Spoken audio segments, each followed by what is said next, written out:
नमो नारायण। नमस्कार। आज के सत्संग में जो हमारा विचार गुरु महाराज के द्वारा दिया गया है वो ये है कि जब हम ध्यान करते हैं और जब हम भजन कोई करते हैं, ऐसे ध्यान में बैठे हुए होते हैं, तो ध्यान एक भगवान के मूरत पर, भगवान की सूरत पर नहीं लगता, और जो मंत्र दिया हुआ है उसमें नहीं लगता, जो नाम दिया हुआ है उसमें नहीं लगता, जो पाठ दिया हुआ है उसमें नहीं लगता। होता क्या है, मंत्र चल रहा होता है और हम इधर उधर खोए हुए होते हैं। कोई नाम ले रहे होते हैं, हमारा ध्यान कहीं और जगह चला जाता है, इधर उधर। और कोई माला जप रहे होते हैं, तब भी ध्यान इधर उधर चला जाता है। और सबसे बड़ी बात क्या होती है कि जब भी हम कोई पाठ कर रहे हों तो पता चला इधर उधर ध्यान चला जाता है। अब ये बड़ी भारी समस्या है, ये हमारे साथ भी थी और अब भी हो जाती है कभी कभी। तो इसका समाधान गुरुदेव ने इस तरह से बताया था कि उन्होंने कहा कि हम आपके यहाँ आ रहे हैं और संडे के दिन ख़ास तौर से और मिलते हैं, उस दिन हम आपको समस्या का समाधान बताएंगे। हम बड़े प्रसन्न, हमने कहा तो अब तो गुरु महाराज आ रहे हैं और हमारा बहुत अच्छा समाधान कोई ना कोई बताएंगे। हमने उनको पूरा घर भर पूरा अच्छे से साफ़ सुथरा किया, हमने पूरा अच्छे से उनके फूल मालाएँ इधर उधर लगा दी, अच्छे से फूल लगाए, सुगंध अच्छे से लगाई, उनका बेड बहुत अच्छे से तैयार किया, बेड शीट तैयार कर दी। हमारे घर में प्लास्टिक की कुर्सियाँ हैं वो भी पोंछ पाछ दी और उन पर थोड़ा सा वो रखा, और जो मेज़ थी उसको टेबल को भी सजा दिया, बहुत अच्छे से सब ध्यान। और जो गुरुजी को पसंद है वो चीज़ सामान ला के रखा। अब यह गुरुजी अब आए और उस दिन बैठे, बड़े खुश हुए, बोले अच्छा बहुत अच्छा है, और कैसे कैसे ध्यान कर रहे हो, क्या कर रहे हो। हमने बताया गुरुजी ऐसे कर रहे हैं। तो वो कहते हैं मेरे इसमें ये कमंडल था ना, उन कहते हैं इसमें तुम इसमें परोस दो खाना, इसमें दे दो जो भी तुमने बनाया। और उस कमंडल में मानो उस कमंडल में इतना सारा और कूड़ा कबाड़ा भर के लिया है। उसमें लकड़ी पड़ी हुई थी, थोड़ी सी कुछ पत्ते पड़े हुए थे, थोड़ी सी राख पड़ी हुई थी, भभूत रही होगी, धूल। कहते हैं इसमें ही डाल दे तू दाल चावल। मैं कहा गुरुजी इसमें पहले से कूड़ा इतना भरा पड़ा है, मैं इसमें दाल चावल कैसे डाल दूँ या इसमें भोजन कैसे डाल दूँ। तो बोले ठीक है परोस दो। थाली में उन्होंने खाना खाया, पाया, प्रसादी पाई, और फिर बोले कि तू कुछ समझ में आया तुम्हें। मैंने गुरुजी कुछ कुछ समझ में आ रहा, आप स्पष्ट कर दो। तो बोले बेटा जैसे वो मेरा पात्र जो था और उसमें कूड़ा कबाड़ा भरा हुआ था, उस कूड़े कबाड़े वाले पात्र में तुम भोजन नहीं दे रहे थे, उस तरह से, और भोजन उसी तरह से भजन, जाप और पाठ खाली मन में ही, जब दिमाग में कुछ ना हो तभी हो पाता है। और अब एक बात बताओ, तुम अस्पताल गए, वहाँ और घर गए, इधर उधर गए, और तुमने इधर उधर फालतू बातों में बैठे।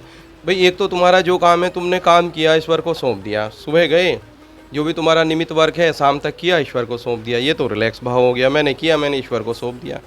दूसरा इधर बैठे, उधर गप्पे मारी, उधर बैठे, चार झूठ भी निकलेंगे, चार सच भी निकलेंगे, कुछ उनकी सुनोगे, कुछ अपनी कहोगे, क्या होगा उससे।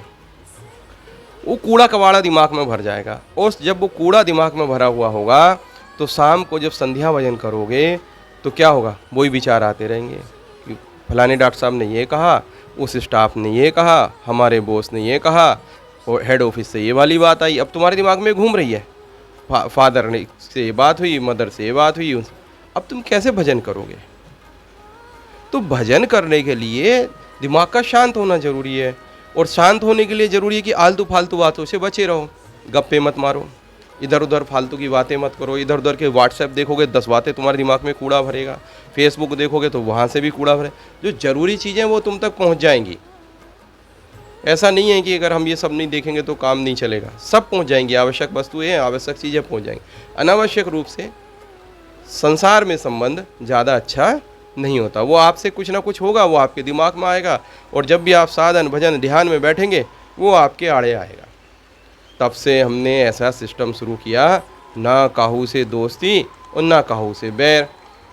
हम तो अपने जितने भी सीनियर्स हैं, बॉस लोग हैं, उनसे भी नमस्कार करके कि आप में बैठे हुए प्रभु को कोटि कोटि नमस्कार, भगवान के दर्शन कर लेते और अपने काम से लग जाते हैं।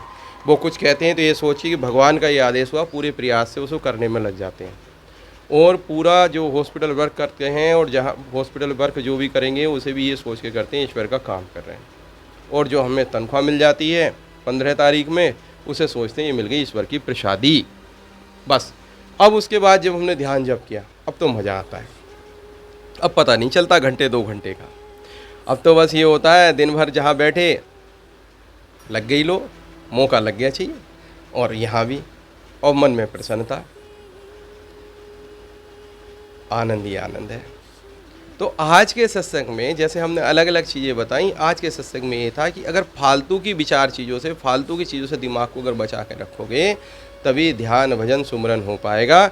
और ऐसे ही ये चीज़ लागू हर विद्यार्थी पे भी होती है। हम जैसे विद्यार्थी साधना में हैं, साधना की प्रगति में ये काम आ रहा है, लेकिन जो विद्यार्थी हैं, जो स्टूडेंट हैं, जो कुछ परीक्षा नीट की कर रहे हैं, कोई जेई की कर रहे हैं, कुछ और बड़ी परीक्षाओं की तैयारी कर, आईएएस पीसीएस की तैयारी कर रहे हैं, तो वो अपने सब्जेक्ट में ही रहें।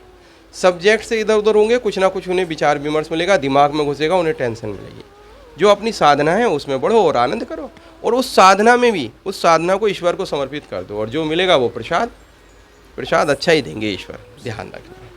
क्यों? अच्छा, एक बात बताओ, हमारे मम्मी पापा जब हमें पैदा करते हैं, या आपने की भी आपके बच्चे पैदा हुए बड़े होंगे, तो पूरी प्लानिंग बना देते हो जो आपके बस में होती है। अरे इसका इंश्योरेंस करा दो, इसका यहाँ एडमिशन कराएंगे, अगर ये सब्जेक्ट से पढ़ेगा तो इस लायक होएगा। ये बच्चे की पूरी प्लानिंग माता पिता करते हैं।